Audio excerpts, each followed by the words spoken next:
I remember Christmas time was a wondrous time when we were young, a treasured memory. The sweet smell of evergreens filled with twinkling lights on winter nights with friends and family.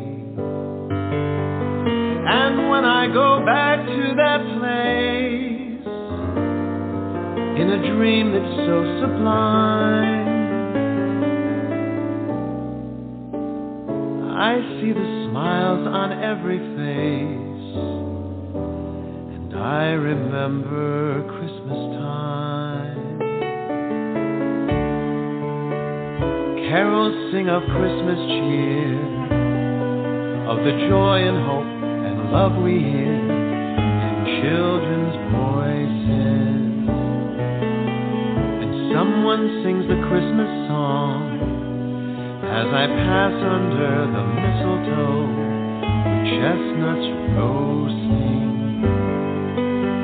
I'm driving down my childhood lane, past the life that once was mine. A new family lives inside that space, and I remember Christmas time.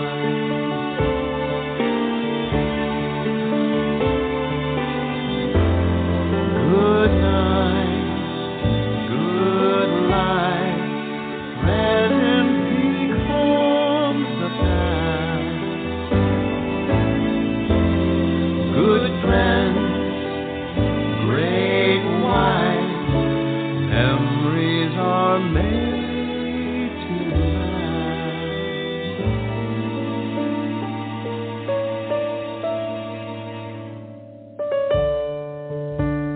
I went to a park today with a 2-year-old and a 4-year-old who call me Daddy. I sat and I closed my eyes and I listened to the joyous sounds of my kids laughing. Someday when we're gathered in our home, we sing out Old Lang Syne, we'll hold these moments in our hearts, and we'll remember Christmas time. Yes, I remember Christmas time.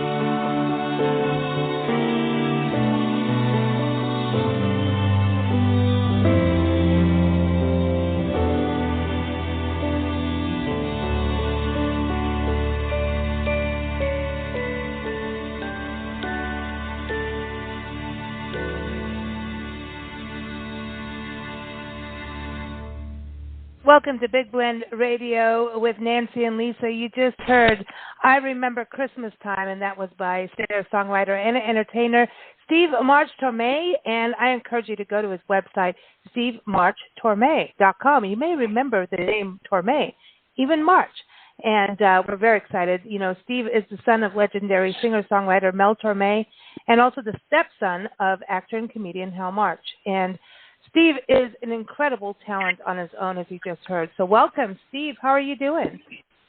Well, thank you. I don't think I could. I couldn't pay for an introduction that good. It was great. Well, listen. Well, that's a beautiful introduction because it started with your song. So there it is. Well, thank you. Yeah. Nancy and I really both enjoy that, and I think there's something so magical about your song because when you think about Christmas, and your voice goes with it, so it just calms us all. Oh, and I think the world now needs that calming, cozy, festive. There's the festivities, but there's also that reflective time, and I think that's what's so great about that song is, you know, Christmas time as kids, we're excited, but it's up to the adults to make that happen for the kids. And then as adults, there's that period we forget it, right? And then we need to do it for the kids. More. Yep, and you know what? That's exactly what that song is supposed to evoke. It's an interesting story to an extent. That was a different song. That was a song that was called A Different Time. And it's on my last album. It's the exact same music. I wrote that song a few years ago. And one of the guys I'm doing these series of concerts with here in the Midwest came to me about a month and a half ago, and he said, you know what, I've always loved that song, but I keep hearing a different title. I said, okay, well, what are you hearing? It's called A Different Time. He says, I keep hearing in my head keeps saying, I Remember Christmastime. I said, well, that's fine, but that's not what the song's about. I said, we would have to change some of the lyrics to make it a different song. He said, well, I really do think you could have something on your hands here if we change some of the lyrics and just make it more about Christmas time as opposed to just a reflective song about your past. And I kind of reluctantly said, you know what, that's not a bad idea. And we kind of worked on it, and I changed a few lyrics. We added that different title, and that's exactly what it's supposed to evoke. I mean, kids, when we're little kids, everything about Christmas is great. We don't have to go out shopping. We don't have to park anywhere. You're 8 years old. You love the fact that it's snowing outside and presents are coming on the 25th. And that's really what I wanted that song to be about. People, being at home with their families and feeling really safe and secure and they're not anxious. Nothing horrible is going on in the world. And you're right.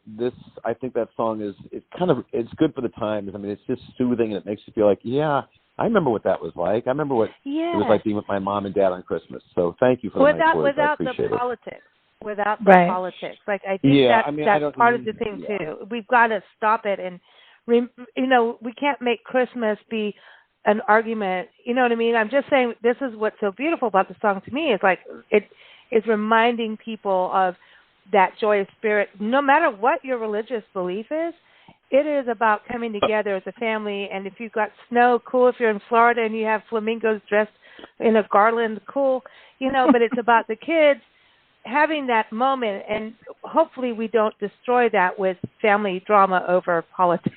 I'm just saying. Oh, I agree with you. I mean, I agree, and that's why all the imagery in that.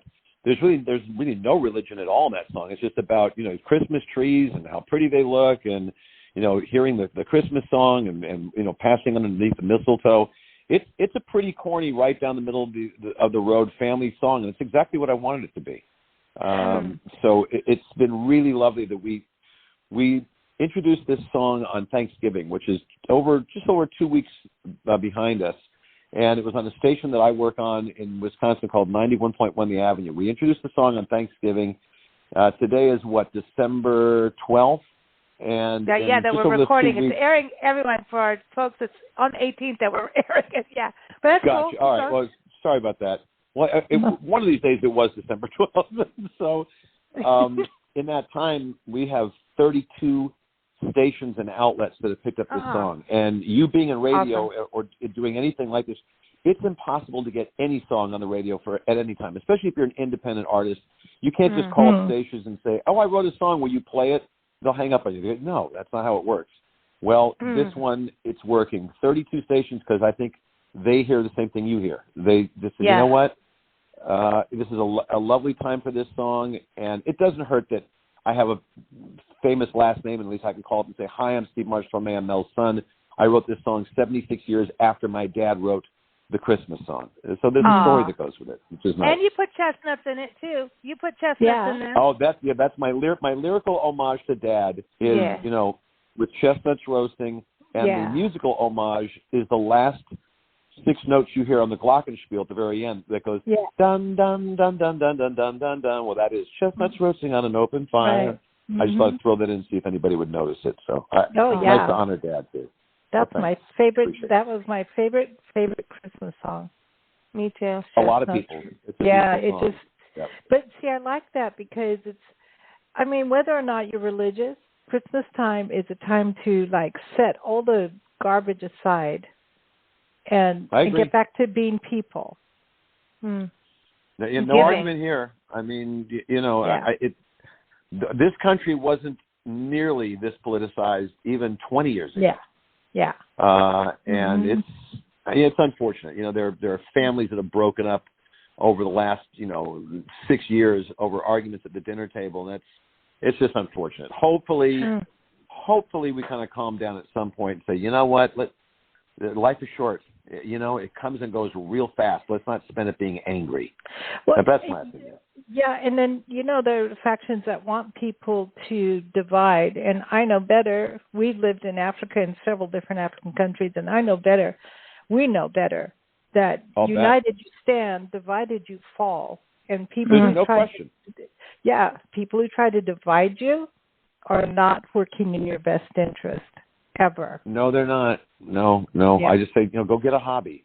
Go find something to do other than trying to divide. Do something. Go listen to music, go play tennis, do something.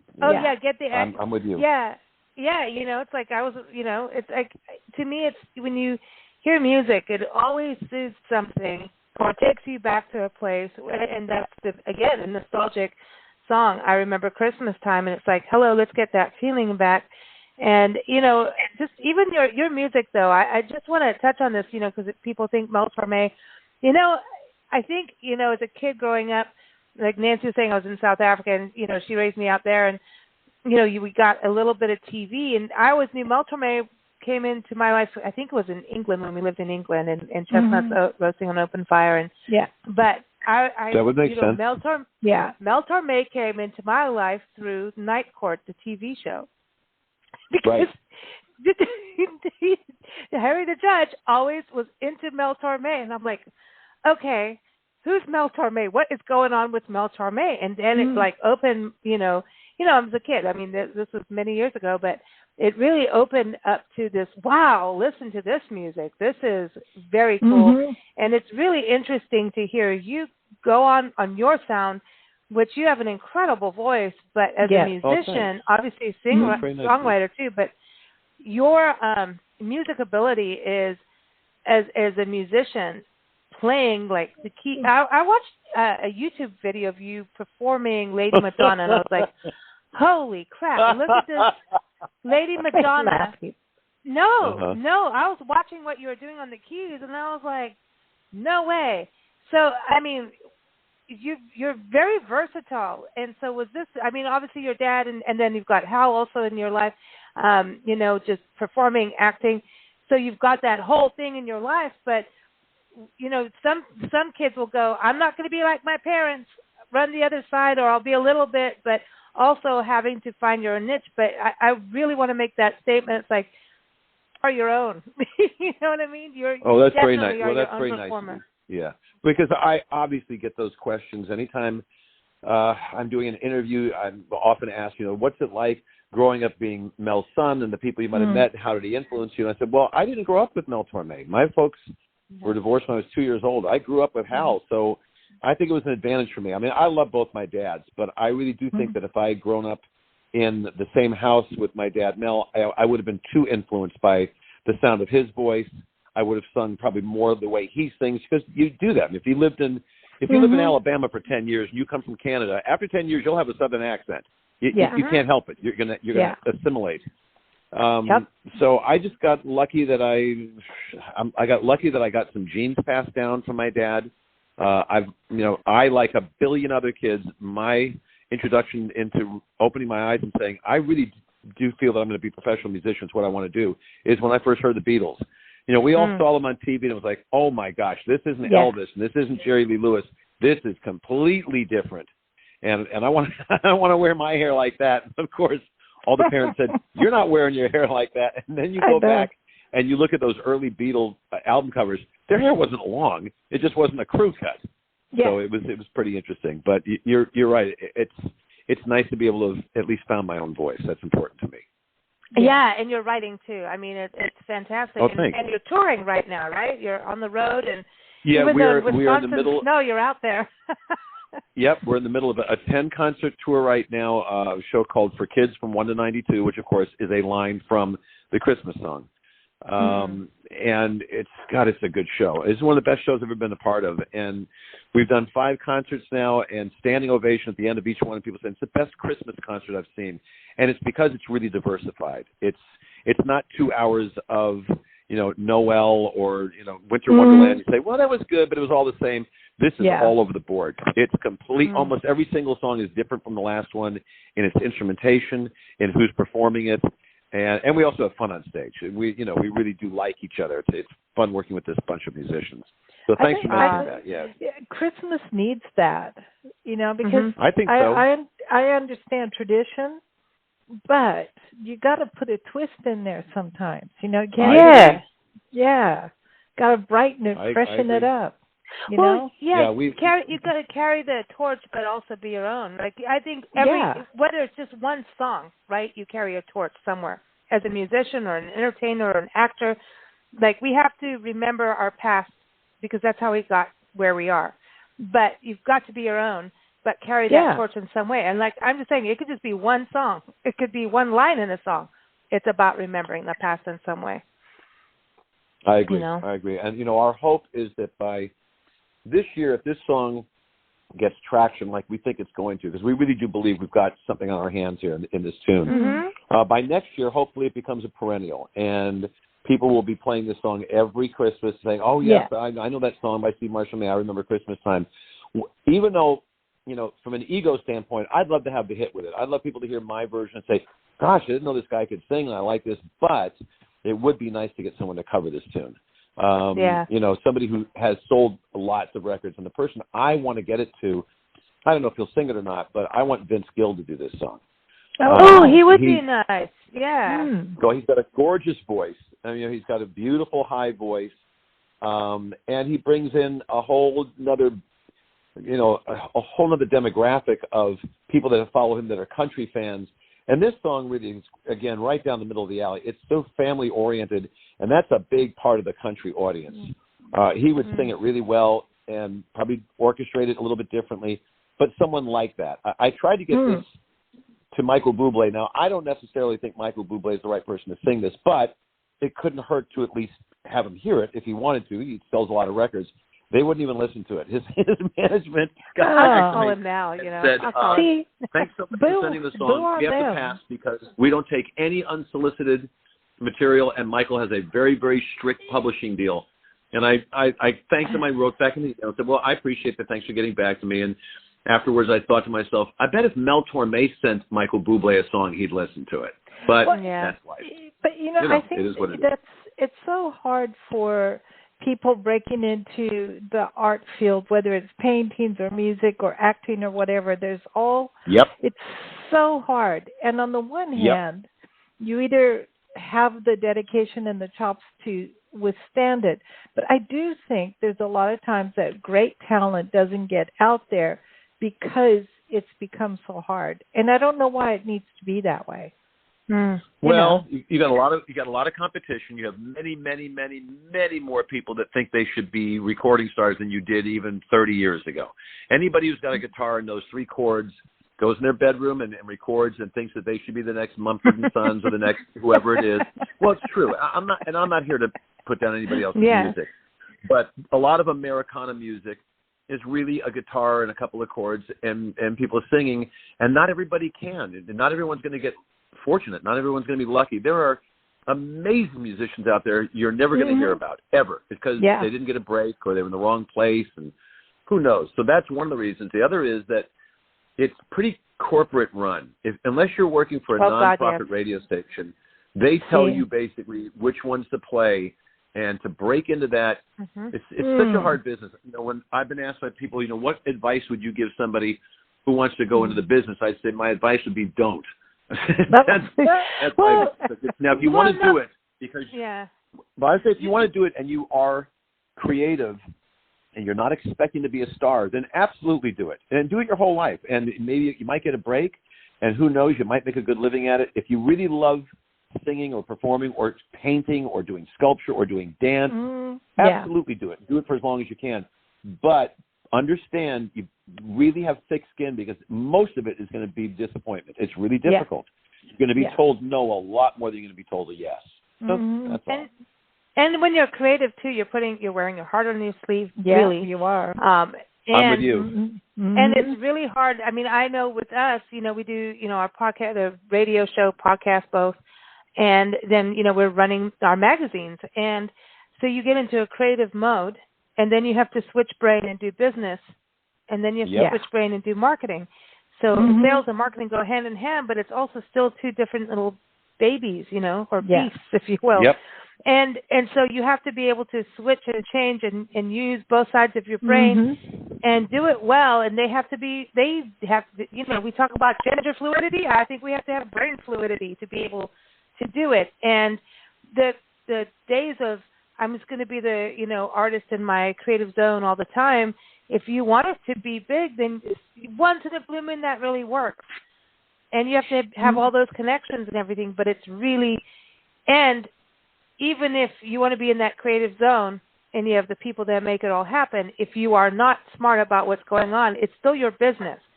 You'll get screwed if you're not aware. Yeah.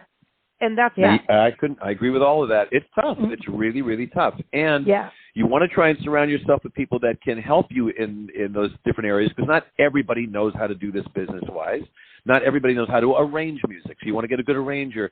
But then it comes down to a trust issue, because you're dealing with people, when you're dealing with people that aren't fellow artists, they're basically business people, and they know you're not that savvy. There's a good chance you're going to get taken advantage of. You're going to be told things that aren't true, and it breaks people down. There are lots of people working in very good jobs today that started out as musicians, and it simply wore them down. And so they, you know, they work in computers, or they work, or they're mechanics, who knows what, because this business is tough. And you know, when you're on stage and people see the finished product, it looks like it's just, God, that looks like it's so much fun, and they're playing their instruments, and everyone's applauding at the end. It's all the stuff behind that that's so difficult. Getting a gig and getting it booked and making sure the musicians show up on time and making sure people are professional. And I'm not telling you anything you don't know. It's just a lot of work. Do all the social media and then deal with the social media once you've posted it. You know, you have to do all that stuff. But I mean, I mean, we interview a lot of musicians that are absolutely freaking talented, awesome. Yep. But they'll maybe put an album out every 2 to 3 years. They'll do only limited amount of gigs because they have their job. But it also allows them to, you know what, I'm not dealing with that over there. This is my side gig, but it doesn't mean they're not as dedicated.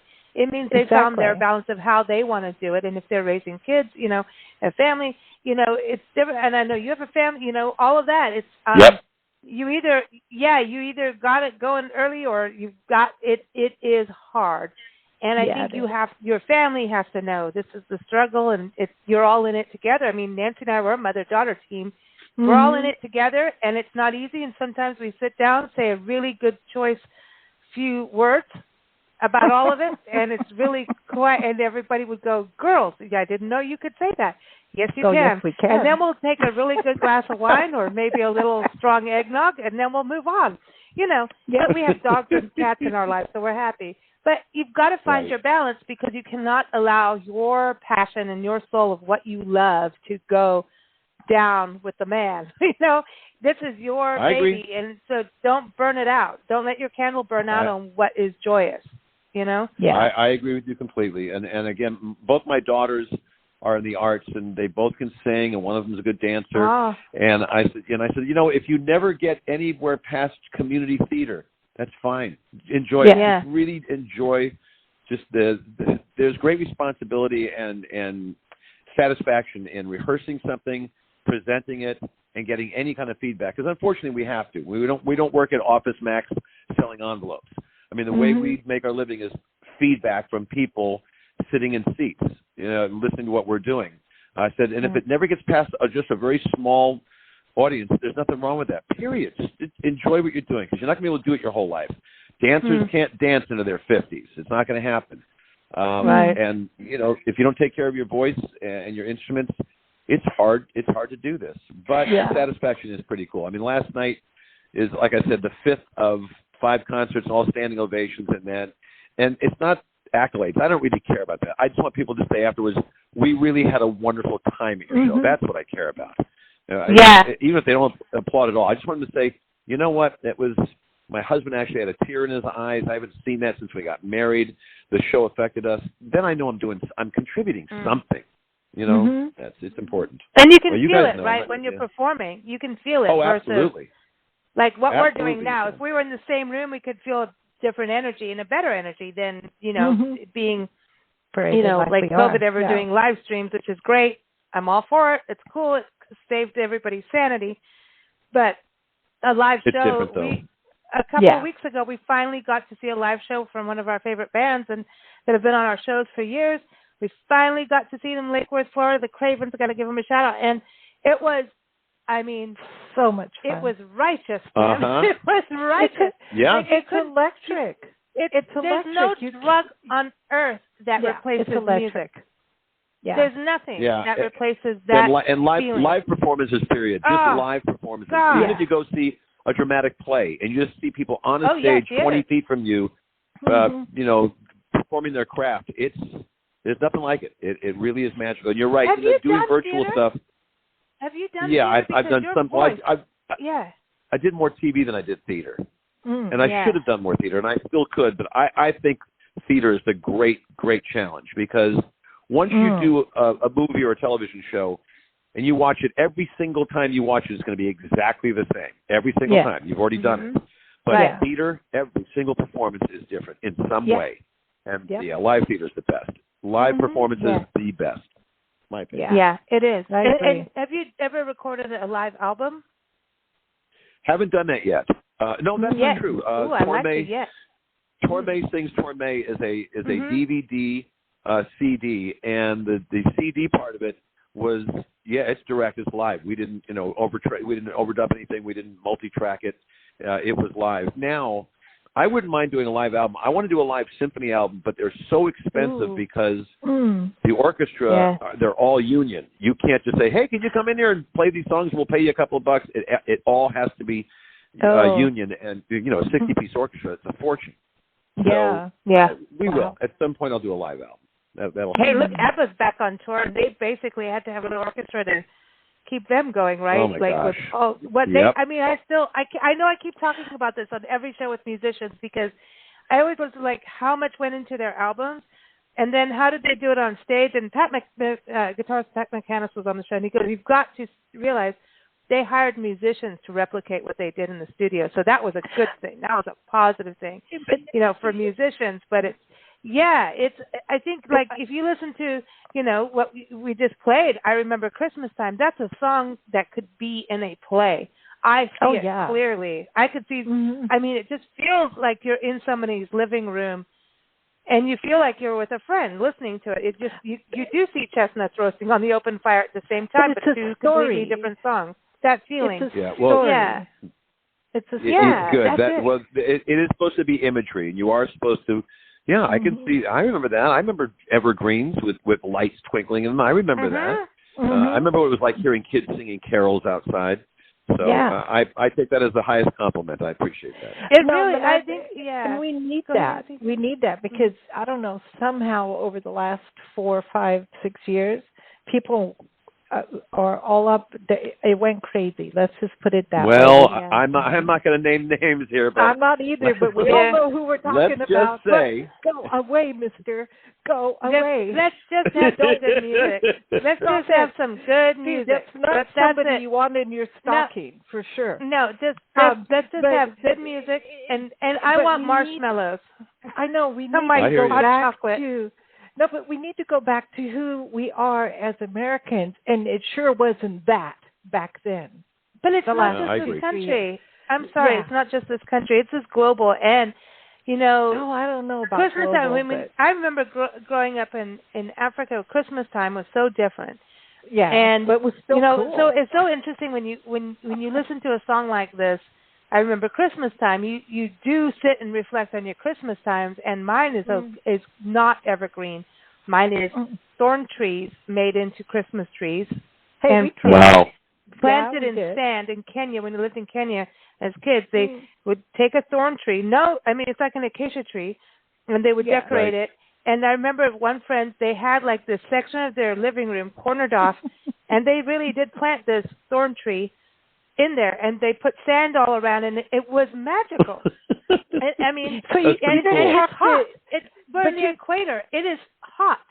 But this is summertime. So this is not normal. But we had things on the thorns. Yeah. Instead of hanging things, the thorns are right there. So it was totally different, but it came out like a tree was with buds about to bloom. It was awesome. That's so pretty when we neat. got to this country, we didn't have, like, we lost everything in Africa because of the political situation. Came over, and a friend was with us, and we ended up, I mean, within a week, we changed our lives around and got jobs, and now here we are back doing what Nancy started in South Africa with magazines and everything. And I remember that Christmas time, we were all looking at each other, well, what are we going to do?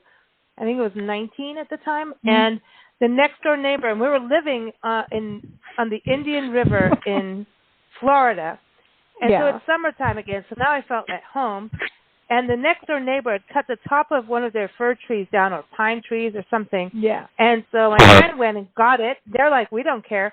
Everybody else has Christmas trees. No, we made this, and we decorated with bottle tops. Wow. I mean, and we afforded, like, we could get lights, and it was the most magical Christmas tree. It was and so it's awesome. not always these beautiful, magical things, but if you don't have something, those moments of making something happen to me is, you know, the other ones that are all beautiful and magical and normal, those don't actually register with me as much as those ones where it's completely off the wall different. I hear you. It's a weird thing, yeah. So I think that's, you know, when people look back, they may have those same kind of memories. For you, do you remember doing any weird Christmas things that are different, like, you know, bottle tops or thorn trees, or do you have? You know, I don't think so. I've been lucky enough that I've usually been with my family, whether it was as a little boy growing up with that family or now having my own family. I've almost always been within vicinity of home. I don't think I've ever, this is the first time I've done a Christmas tour, and it's still here, still in the Midwest. I mean, I can drive. I don't have to be away from my family. So I don't recall anything really that different. It's usually been, I mean, my two girls love decorating the tree so much. It's just so important to them. You know, and they're not little. They're not, 2 and 4 years old. They're 15 and 17 now.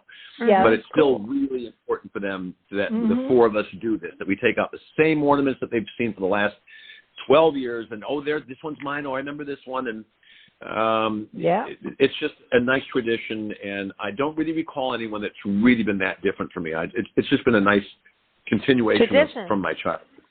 Do you have different ornaments? Do you guys have like an ornament thing? Oh, yeah. Everybody has each special one. Yeah. Like a tradition. Yeah, we have a pickle ornament. Yeah, we take a pickle. We have a pickle on the road. We have a pickle. Of course. Well, pickles and Christmas, they go together, No, it's a pickle ornament. If you find the pickle, if you get the pickle, you get the extra present. It's a German tradition. It's a tradition. The pickle. Yeah, it's a pickle. Oh, that's great. That's really funny. That's great. I may have to bring that into our family next year. I will blame you. Yeah, when they say, what's with the pickle? I say, talk to Lisa and her mom.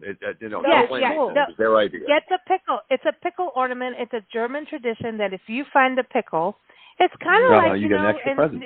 Mardi Gras, you get the king bread. You find the baby, you get the coin or something. Right. Yeah, it's like that. Same kind of thing. If you find go the pickle, to a Christmas store, they go to a Christmas store and look at the ornaments and get the pickle. You'll get the pickle. It's done. You've got it's done. It'll be there next year. I promise you. Cool. I promise you. What's your favorite ornament? What's your favorite one? Mine, that's a good question. Probably the very first one that my wife and I had together. There's this beautiful one. It looks like a gold Fabergé egg with rubies and sapphires on it because they kind of represent our birthstones. I like that. Yeah. Yeah, when we first got married, we picked out an ornament together and said, let's always make sure this is on the tree.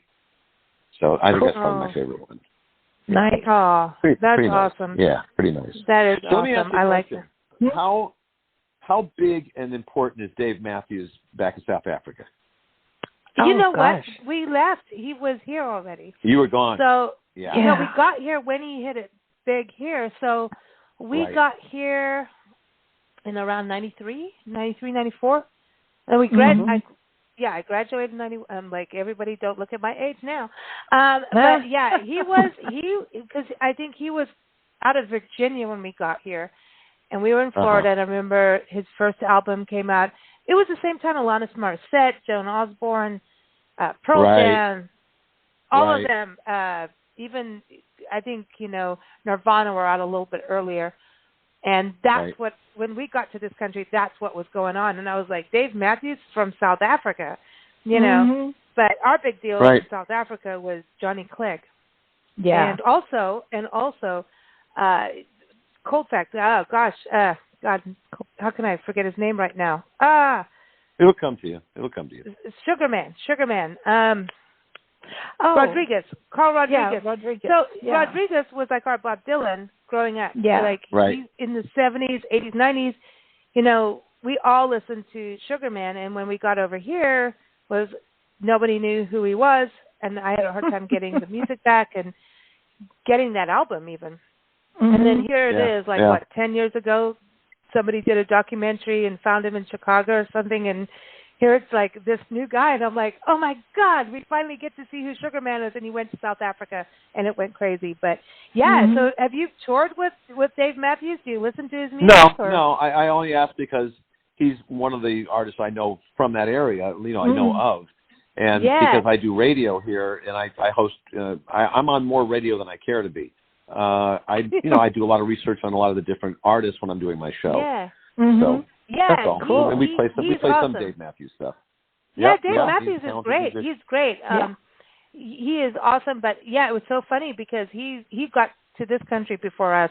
So he was a bartender, I believe, when he first got here. He was a bartender in Virginia and started playing, and off he went. You know. But look at where him. were you look living in Florida? We lived we first got Port St. Lucie, then West Palm Beach, Melbourne, and then the Panhandle area in the beginning. Then that was only for a couple of years. Yeah, West Palm Beach is a pretty Tony area. That's, places in West Palm Beach, you park a brand new Lexus in front, they'll put it around the back because it's not a nice enough car. We were just out that way. We were just in Lake Worth, Florida, just south of West Palm Beach. Right. And but that's pretty cool. It's not as, you know what I mean? Like you could go downtown. I do know. Yeah.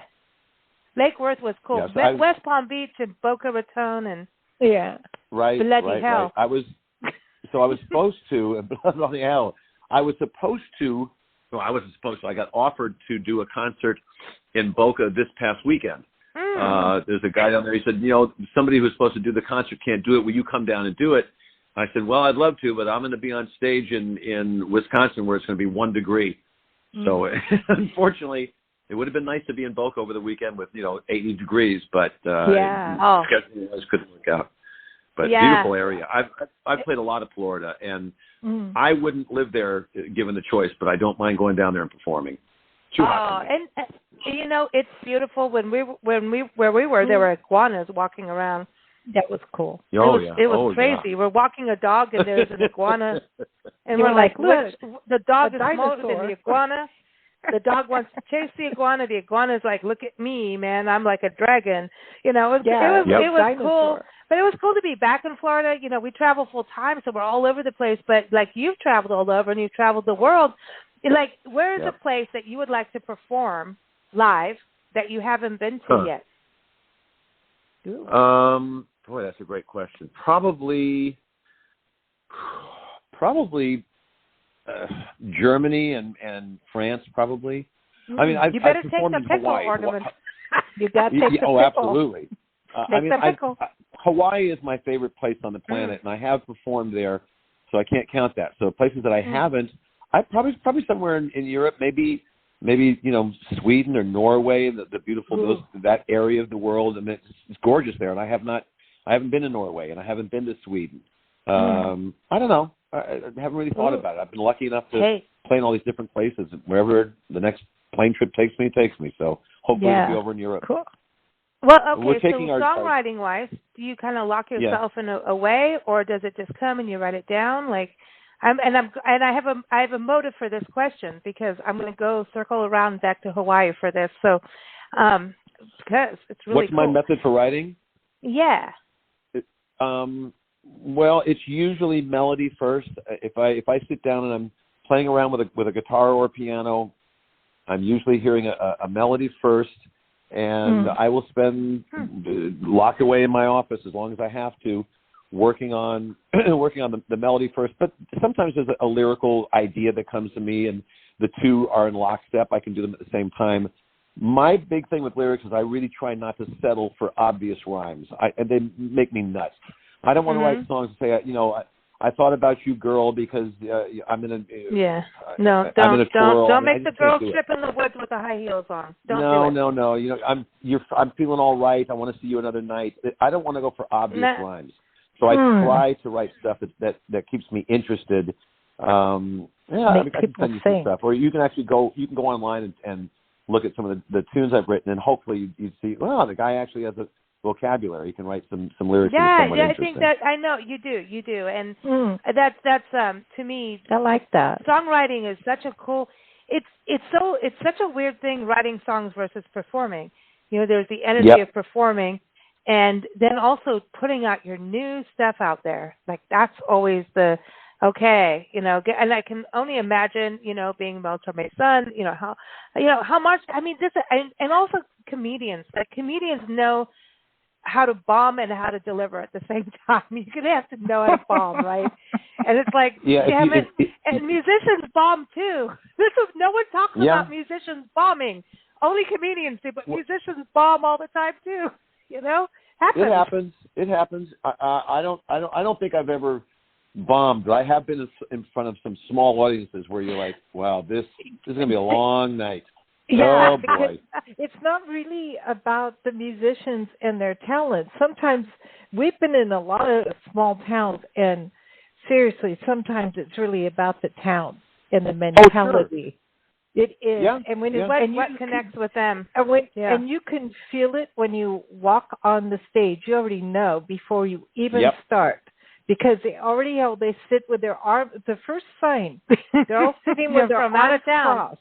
No, they all sit with their arms crossed. Arms folded, Yeah, there it is. You already know. They're not like, hey, come on, let's get on with the show. They're not like in it. They're already in credential mode. It's like it's always been my job to change that, because most of the people, not most, but people that come to one of my shows that have not heard me sing, don't really know who I am, but they've read something, go, oh, it's Mel Torme's son. Okay, well, let's see if this guy's any good. Yeah. Let's see if he sings anywhere near as well as his old man. And I know that's something, well, I know that's there anyway. So it's my job within the first 5 notes to make them hear it and say, oh, okay, he's his own singer. This is not a Mel Torme tribute show. And usually by the end of the night, I have people coming up and saying, we didn't know who you were, and we're so glad we came to the show. Where are you going to be next? And that's the ultimate compliment for me. It's just it's so nice to hear. We're so glad we showed up. And people hang out afterwards. They want to talk. If you go to a show that you're not all that much interested in, or it's just okay, you say, okay, that was a decent concert, you don't usually make an effort to hang out afterwards and talk to the artist. You get in your car and you go home and you talk about it. Right. I have people that want to hang out. They want to talk about dad, and they want to talk about local sports or whatever it is, because I often talk about that on my radio show. Yeah, you're a badass in sports. I was like reading about that. I'm like, oh, it's gold medal. And, well, I don't know if I'm a badass, God, that's it looks like it. Fast pitch softball. And, well, you should have seen us before we started recording. I was out playing in mud with dogs, and I told Nancy my right arm is about to fall off because it's like one of those dogs that just keep going. You know, you can just be throwing all day long. Oh my God! There are some dogs you can't. Yeah. There's no way. You throw the ball for an hour and a half, they're looking at you going, you're not going to quit now, are you? Yeah. See? Doggies that love to chase the ball. Can that help you become good at fast pitch softball, playing like that, playing with dogs? No. I was a baseball player from the time I was 9 years old, and it was my first love before music. And as I got a little bit older and wasn't playing Pony League or Little League anymore, I wasn't going to keep playing baseball unless I went to college for it, and I didn't do that. So I kind of fell into learning how to teach myself how to pitch fast pitch softball, and I ended up on 2 national teams. So I got lucky. I mean, it was great. But it's the same talents, his dedication. Getting in the zone. And now you have to have dedication. Now. I mean, I'm a member of the United States Tennis Association, so I probably play 4 or 5 times a week.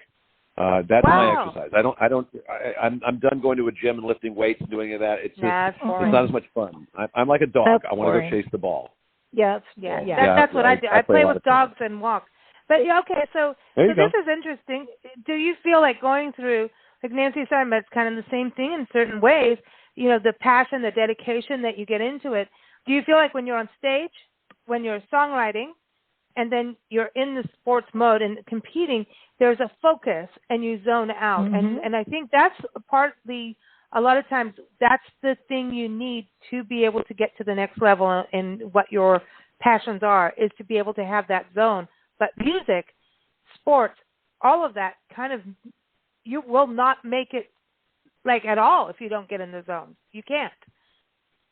I agree, and the only way to get in that zone, which you know, athletes talk about, you know, basketball players saying that the basket looked like the ocean. I could shoot anything I knew it was going in. The only way that happens in sports or music is by practice and rehearsal. The only way you can be on stage and be completely comfortable and feel like, my voice is flowing tonight and it's effortless, is by rehearsing so much that you don't have to ever worry about, oh my gosh, what's that next lyric? And wait a second, what was that chord change I'm supposed to play here? It's just rehearsing so much that it's second nature. And I do that because I don't want to be embarrassed on stage. I don't want to be on stage and suddenly zone out and like, oh my God, I forgot we're supposed to go to the bridge there, and wait a second, that was the wrong chord change. If you practice enough, that shouldn't happen. And that's exactly what you were just talking about. That's how you get to that zone, by doing your homework. Well, with watching you play the piano, I was like, holy crap, look at this, man. This is intense. Awesome. And he knows what he's doing. Dude. And I'm like, you're taking us all over, but I know you know where you're taking us. And it was like, I was just watching this going, this is some insane stuff, man. I dig it. No, like, that's very nice. I just want people to know, like, your musicianship as a instrumentalist is incredible. And that's, singing is always, people always go, oh, what a wonderful singer, but the instrumentation to put it all together is fabulous. So that's nice of you. Well, have people go to my website, because there are a couple of videos that are pretty cool. Yeah. Now you're not. We're gonna play your song with your dad, right? We're gonna close with that. Straighten up and fly right. Okay. But before you go, we're gonna play a quick round of the song game. You ready? Spontaneous? Oh boy. Okay. I'm ready. You can do this. Listen, Spontaneous is song game. Everyone, songgame.com. It's Christmas time, and this is the ultimate board game. I'm not doing a commercial, but I am, because it's so cool. We always play it over the holidays. Actually, Nancy and I play it all the time on our shows. And so what it is it's a board game, but it's a play on words, and you do not need to be a singer like Steve to do it, but we're putting him in the hot seat today, and he can put us in the hot seat too. So you get a word. We're playing the radio version, and you have to sing 5 words from the song that has that word in it. So if we say red is your word, you can go red wine makes me feel so fine. That's more than 5 words. That's it. So, Nancy, I'm going to give you a word, and then you're going to give Steve a word, and then Steve can give me a word. Now, can it be any song, or does it have to be a holiday song? It could be any song. It could be one of your songs. It could be any song, that we know. Okay. Can't make it up right on spot unless it's really cool. Then we can go, we got him on his next song, you know. But I'm gonna give Nancy a word so you hear it, and we're gonna have the ticker on 10 seconds rule. And here's the thing: if one of us do not get the lyrics in those 10 seconds, someone is gonna get butt panned, and everybody knows I'll butt pan myself just to play the butt pan. So here it is. All right, Nancy, are you ready? I always get to be the guinea pig. Go ahead. I don't know what the word is yet. Let me look. Let me look on the word. Here it goes. Okay, wait. I can't even come up with the word real fast. Okay, your word, Nancy, is nice. Oh, my God. Nice. It's nice to be back home again. Nice to be back home. It's 6 words, yeah. What song is that? But is that a song? I don't know. I think it's I don't know about that. It's called the Nice Song. Well, this means I get to play. And now, a butt pan moment. Butt pan! Butt pan! Butt pan! You're a butt pan. Nice. That's it, everybody. Get in the holiday spirit and butt pan your mother. Okay. It's been a long time since I've been butt panned. I know, it's about time. So, Nancy, give Steve a word. Gosh. Steve, you now know what you're facing. Yeah. Uh-huh. Okay. Mm-hmm. Leaves. Leaves? Yeah, leaves. Like leaves up a tree? Leaves off a tree, leaves. Okay. Exits the building. All the leaves are brown and the sky is gray. There you go. I went for a walk on a summer's day, on a winter's day, on a winter's day. Thank you. California Well Dreaming. done. Mama's and Very Papa's. good. Awesome. Applause. Applause. Very good. Very good. All right, so I have to give Lisa a word now? Yes. Oh, Make it a good one. Well, I could do something silly and you wouldn't be able to do a song with it, but that would ruin the game. Okay. Let's see. Weather. Ooh. They call me Stormy Monday. Oh, it's stormy weather. Stormy losses.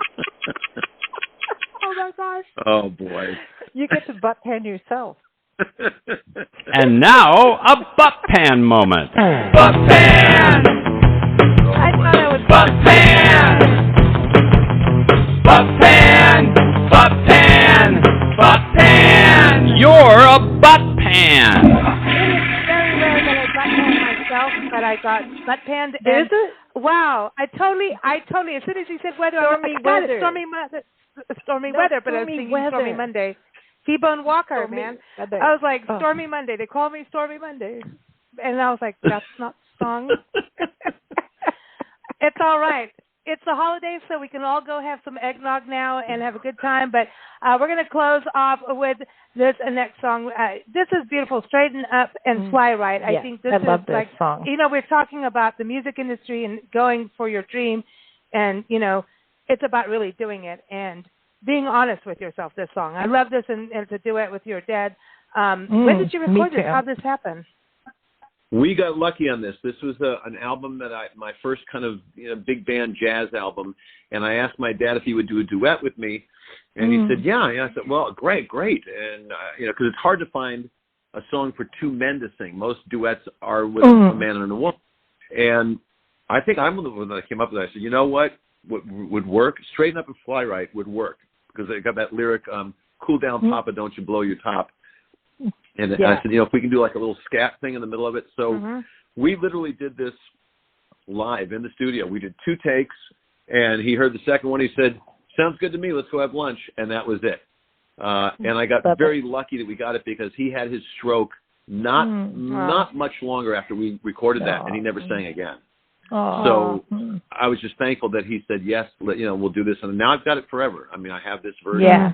And it's fun to hear it, and, to hear what a great scat singer he was. It's pretty cool. Oh, and I nominate this for a New Year's song. I think it's a New Year's song. It is. Me too. It really is, and it's unity. I love it. So here it is, everybody. We're going to play it right now, and I want everyone to go to your website. Give everyone your website again. Yeah, it's SteveMarch-Torme.com. It's my name all run together, SteveMarch-Torme.com. And there's a pretty cool version of Hall & Oates' She's Gone, along with the song by the Five Stair Steps called Ooh Child, that I play on guitar as a medley. And there's also a nice version of Aretha Franklin's Until You Come Back to Me. And I'm proud of those two, so if they want to listen. Absolutely. And you can also keep up with Steve on Facebook.com, and keep us with Big Blend Radio. We air daily, except for over holiday weekends, the big one. So keep up with us at BigBlendRadio.com. If people like I Remember Christmas Time, they can find it. Tell them to download it. They can download it off Spotify or iTunes or Apple Music, because I have daughters that need Christmas presents. So there you go. So listen, and one wants to be a dancer. He needs to buy ballet shoes. Those things aren't cheap. That's right. Get it. Go help him. Everyone, straighten up and fly right. Here it is. Thank you so much, Steve, for joining us. It's been a true pleasure. It's awesome. Thank you for having me, and have a great holiday. You too. You too. Happy Christmas or happy holidays. Bye-bye. All that.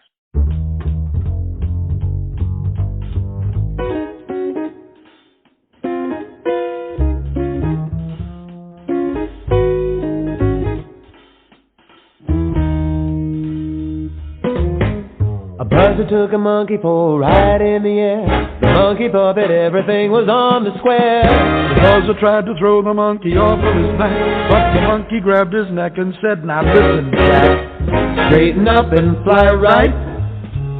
Straighten up and fly right. Straighten up and fly right.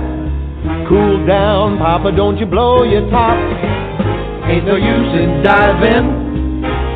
What's the use in jiving? Straighten up and fly right. Cool down, Papa, don't you blow your top. The buzzer told the monkey, you were choking me. Release your hold and I will set you free. The monkey looked the buzzer right dead in the eye and said, your story's touching, but it sounds like a lie. Straighten up and fly right. Straighten up and stay right. Straighten up and fly right. Cool down, Papa, don't you blow your top.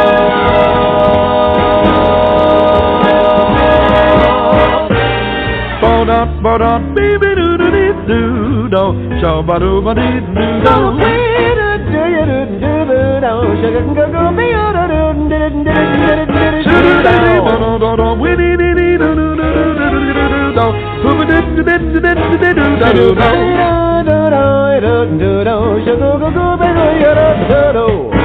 Oh, the buzzer told the monkey, you were choking me. Release your hold and I might set you free. The monkey looked the buzzer right dead in the eye and said, your story's touching, but it sounds like a lie. Straighten up and fly right. Straighten up and stay right.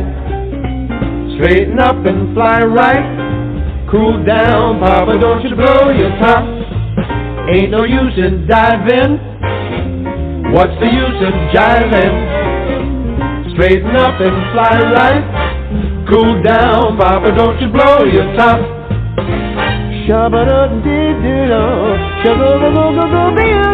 No, more like this. Alright, I got it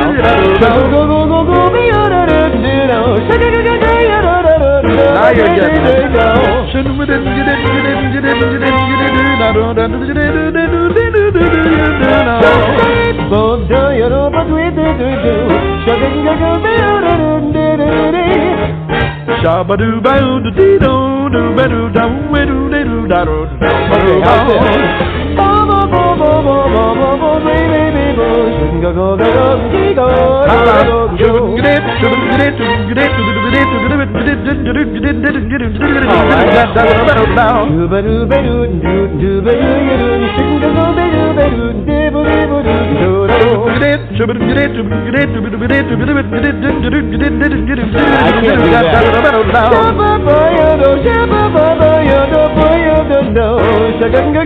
Yeah.